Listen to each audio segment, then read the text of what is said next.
Hi అండి. ఈరోజు ఈ వీడియోలో మిల్ మేకర్ కర్రీ చాలా ఈజీగా ఇంట్లో ఉండే కొంచెం ఐటమ్స్తోనే ఎలా ప్రిపేర్ చేసుకోవాలనేది ఈ వీడియోలో చూపిస్తాను. చూడండి, చివరి వరకు అయితే వీడియో చూడండి. ముందుగా అయితే ఇలా ప్యాన్ పెట్టేసుకొని స్టవ్ని మీడియం ఫ్లేమ్లో అయితే పెట్టేసుకోవాలండి. ఇక్కడ చూపిస్తుంది కదా, ఒక కప్ అయితే మిల్ మేకర్లు అనేవి తీసేసుకున్నాను. ఇందులోన ఒక 2-3 కప్పులు వాటర్ అయితే వేసేసుకోవాలండి. చూపిస్తాను చూడండి. ఇదిగోండి, స్టవ్ అనేది మీడియం ఫ్లేమ్లో మాత్రమే పెట్టేసుకోవాలి. ఇదిగోండి, వాటర్ అయితే మనము వేసేసాం కదా, ఈ వాటర్ అనేవి బాయిల్డ్ అయ్యే వరకు అయితే మనం మూత పెట్టేసుకోవాలి. చూపిస్తున్నాను కదా వీడియో చివరి వరకు చూడండి. వీడియో నచ్చితే లైక్ చేయండి, షేర్ చేయండి, సబ్స్క్రైబ్ చేయండి. ఇక వాటర్ అయితే కొంచెం అయితే వేడవుతుంది కదా, చూసుకోవాలి. ఇప్పుడు మిల్ మేకర్లు అయితే వేసేసుకోవాలండి. కొద్దిసేపు ఇట్లా ఈ విధంగా కలిపేసుకోవాలి. అలాగైతే పైన కిందన కలిపి మనకైతే బాయిల్డ్ అవుతాయి. ఇక్కడ కొద్దిసేపు అయిపోయాక తీసేయాలి. అందులో అయితే సాల్ట్ కూడా కొంచెం వేసానండి, మీకు క్లిప్ అనేది మిస్ అయింది. ఇప్పుడు ఇందులోకి ఏ పదార్థాలు కావాలనేది చూపిస్తాను చూడండి. ఇందులోకి చిన్న దాల్చిన చెక్క, కొంచెం లవంగాలు, 2-3 ఇలాచీలు, చిన్న కొబ్బరి కూడా వేసుకోవాలండి. కొంచెం ధనియాలు కూడా వేసేసుకుంటే ఈ మసాలా అనేది పట్టించుకుంటే బాగుంటుందండి, చాలా టేస్టీగా ఉంటుంది. ఇవన్నీ అయితే మనం మిక్సీ జార్లో మిక్సీ చేసుకోవాలి. ఇవన్నీ చూపిస్తున్నాను కదా, ఈ విధంగా మొత్తం అయితే మనము పేస్ట్లా చేసేసుకొని, ఇది మసాలా కర్రీకి కరెక్ట్గా సరిపోతుందండి. కొంచెం వేసుకుంటే సరిపోతుంది, లేదంటే హెవీగా అయితే అసలు వేయకూడదండి.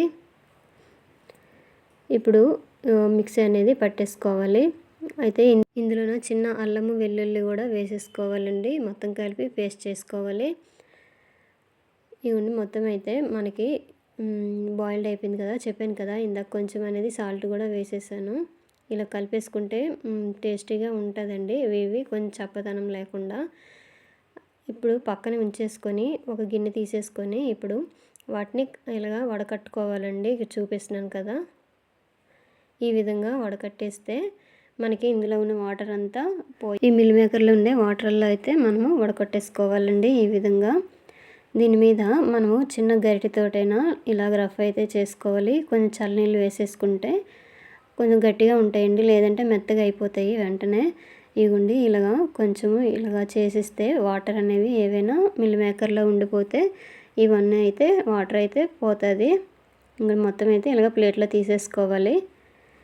మనం మిక్సీ జార్లో పట్టేసుకున్నాం కదా, అది అనేది పేస్ట్ అయితే ఇలాగ అయిపోతుంది. కొంచెం ఉల్లిపాయలు అయితే మనం కట్ చేసి పెట్టుకోవాలి ఒక కప్పుతోటి. కొంచెం టమాటాలు పక్కన పెట్టేసుకోవాలి కటింగ్ చేసేసి.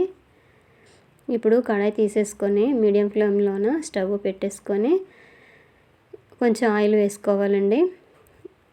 చూపిస్తాను చూడండి, వీడియోలో అయితే చివరి వరకు చూడండి. కొంచెం ఆయిల్ వేసేసుకున్నాక మిల్ మేకర్లు అనేవి మనము వేసేసుకొని వేపేసుకోవాలండి.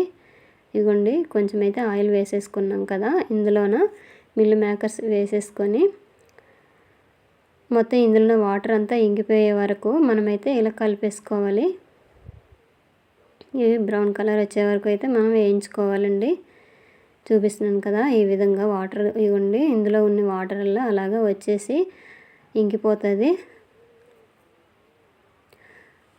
ఇవ్వండి, కొంచెం అయితే ఈ కలర్ వచ్చే వరకు అయితే మనం వేయించుకోవాలి. చిన్న పసుపు కూడా వేసేసుకుంటే బాగుంటుందండి.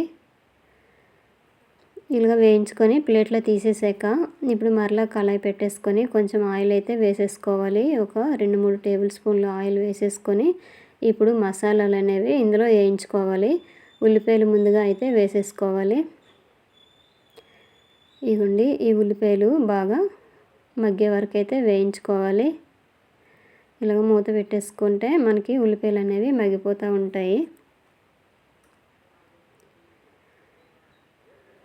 ఇవ్వండి, ఈ విధంగా అయితే అప్పుడప్పుడు చూసుకుంటూ ఉండాలి. కొంచెం వేగినాక ముందుగా మనం పేస్ట్ చేసి పెట్టుకున్నాం కదా మసాలా అనేవి ఇందులో వేసేయాలండి.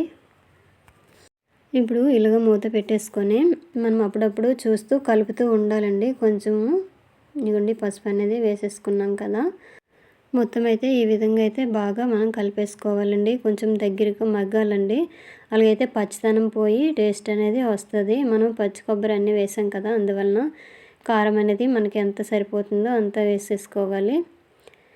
ఇదిగోండి, కారం వేసేసుకున్నాక ఇలాగా కొంచెం టమాటా ముక్కలు అయితే మనం కట్ చేసి పెట్టుకున్నాం కదా, ఇది మనం మిక్సీ అయినా పట్టేసుకోవచ్చు, లేదంటే ఇలా పొడిగానే చేసేసుకోవచ్చండి. తర్వాత సాల్ట్ వేసేసి ఇలా కలిపేసి కొద్దిసేపు అయితే మూత పెట్టేసుకోవాలి. ఈ మూత పెట్టేసుకుంటే మనకి తొందరగా అవుతుందండి. అప్పుడప్పుడు చూస్తూ ఇలాగా మనం చెక్ చేసుకుంటూ ఉండాలి.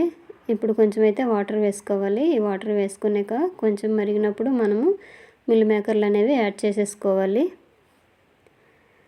ఇట్లా యాడ్ చేసుకున్నాక నీట్గా ఇలా పెట్టేసుకొని మూత పెట్టేసుకోవాలి. ఇది అనేది మనము చపాతీలోకి, రోటీలోకి, మామూలుగా బిర్యానీతో కూడా మనం తినచ్చండి. చాలా టేస్టీగా ఉంటుంది. ఈ విధంగా సింపుల్గా మన ఇంట్లో ఉండే కొంచెం కొంచెం పదార్థాలతోనే మనమైతే మిల్ మేకర్ కర్రీ మరీ హెవీగా కాకుండా నార్మల్గా చేసేసుకోవచ్చు. అప్పుడప్పుడు మూత తీస్తూ చెక్ చేస్తూ ఉండాలి. క్రిందన మాడకుండా మనమైతే చెక్ చేస్తూ ఉండాలండి. ఇంతేనండి, చూసారు కదా, మొత్తం అయితే తయారైపోయింది. గ్రేవీతోనే మనము ఉంచుకుంటే అన్నంలో కలుపుకోవడానికి, చపాతీలోనైనా కరెక్ట్గా అయితే సెట్ అవుతుందండి. మొత్తం అయితే ఈ విధంగా అయితే తయారు చేసుకోవాలండి. చూసారు కదా, ఈ విధంగా వచ్చేసింది. టేస్టీగా ఉంటుందండి. ఈ విధంగా అయితే సింపుల్గా తయారు చేసుకోవచ్చు. ఇంతేనండి వీడియో. Thank you.